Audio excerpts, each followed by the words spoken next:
ગુજરાત યુનિવર્સિટીમાં કોંગ્રેસની યુવા પાંખ અને વિદ્યાર્થીઓ સાથે અન્યાયને લઈને અનેકવાર અવાજ ઉપાડતા અને વિરોધ કરતા એનએસયુઆઈ દ્વારા આજે ફરી એકવાર યુનિવર્સિટી ખાતે વિરોધ કરવામાં આવ્યો છે।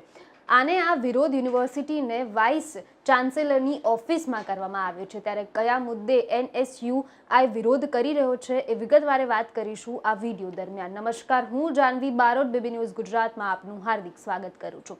ગુજરાતી યુનિવર્સિટીમાં તાજેતરમાં જે બીકોમથી પીએચડીના કોર્સમાં 1800 રૂપિયાથી લઈ અને 5500 રૂપિયા સુધીના ફીમાં વધારો કરવામાં આવ્યો છે। આ ફી વધારોના નવા શૈક્ષણિક સત્રથી લાગુ કરવામાં આવશે। ફી વધારવાને લઈને એનએસયુઆઈ દ્વારા ગત અઠવાડિયે વિરોધ કરવામાં આવી રહ્યો છે અને ફી વધારો પરત ખેંચવાની માંગ કરી રહ્યા છે। એનએસયુઆઈના કાર્યકર્તા ગુજરાત યુનિવર્સિટીના ટાવરમાં કુલપતિના ઓફિસની બહાર જાળી તોડીને અંદર જઈને કુલપતિની ઓફિસમાં બેસીને સૂત્રોચ્ચાર કરવામાં લાગ્યો હતો। આ દરમિયાન વિરોધ કરતી વખતે તમામ કાર્યકર્તાને પોલીસ દ્વારા અટકાવવામાં પણ આવ્યા હતા। જોકે આગામી દિવસોમાં કુલપતિની ઘરની બહાર વિરોધની ચીમકી પણ આપવામાં આવી હતી। ત્યારે એનએસયુઆઈ પ્રમુખ નરેન્દ્ર સોલંકી શું કહી રહ્યા છે તે સાંભળીએ।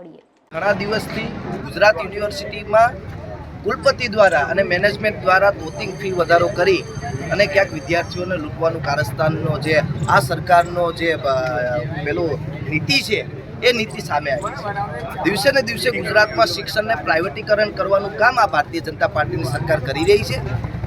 માત્ર જે ગણી શકાય આંગળીના વેઢે એવી સરકારી યુનિવર્સિટીઓ છે કે જેમાં ગરીબ અને મધ્યમ વર્ગના મા બાપના વિદ્યાર્થીઓ નજીવી ફીમાં ગ્રેજ્યુએટ થઈ શકે, માસ્ટર થઈ શકે એ પણ હવે આ સરકારને જોયું નથી જતું અને આ સરકાર અને સરકારની યુનિવર્સિટીઓ દ્વારા આ ફી વધારો કરી અને ક્યાંક ગરીબ અને મધ્યમ વર્ગના વિદ્યાર્થીઓને ભણવાથી વંચિત રાખવાનું કામ કરી રહ્યું છે। ગુજરાત યુનિવર્સિટીમાં તાજેતરમાં જે ફી વધારો કરવામાં આવ્યો છે સેમ વાઇઝ કે પીએચડીમાં 4500 જેટલો સેમ વાઇઝ વધારો કરવામાં આવ્યો છે, બીસીએમાં 2200, બીબીએમાં 2000, એટલે કે વાર્ષિક ફી વધારો જોવા જાય તો 7 થી 8000 અને 5000નો બેચલરમાં ફી વધારો કરી અને ક્યાંક ને ક્યાંક ગુજરાત યુનિવર્સિટી ગરીબ અને મધ્યમ વર્ગના વિદ્યાર્થીઓને લૂંટવાનું કામ કરવા જઈ રહી છે।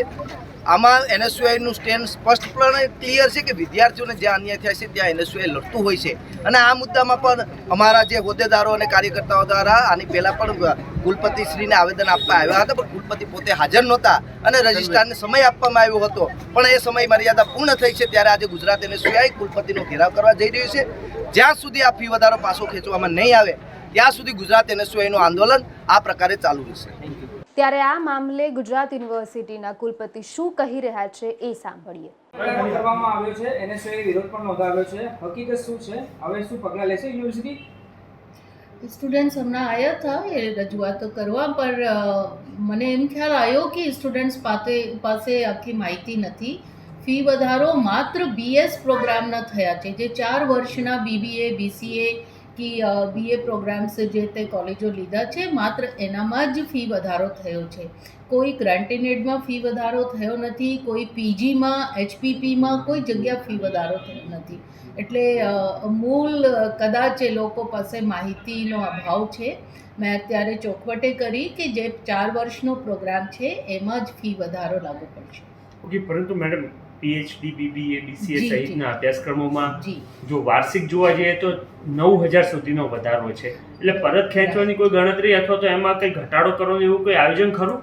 હવે બીબીએ, બીસીએ ગુજરાત યુનિવર્સિટીમાં લાગુ પડતું નથી, એની જગ્યા જ બીએસ પ્રોગ્રામ ગયા વર્ષથી ચાલુ કર્યો હતો અને 1 વર્ષ કેવી રીતે ચાલે છે એ અભ્યાસ કર્યા પછી જ આ વર્ષે અમે ફી વધારોમાં મૂક્યો છે એફઆરસીની સામે।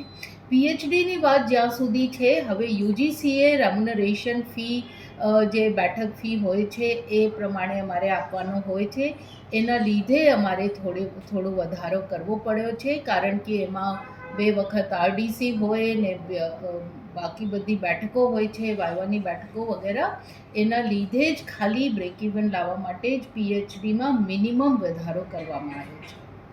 Thank you. ત્યારે જે પ્રમાણે ફીમાં વધારો કરવામાં આવી રહ્યો છે તે તમારી દ્રષ્ટિએ કેટલું યોગ્ય છે તે નીચે કમેન્ટ કરીને જરૂરથી જણાવજો। વધુ વિગત સાથે ફરીવાર મુલાકાત કરીશ। હાલ મને રજા આપો। નમસ્કાર।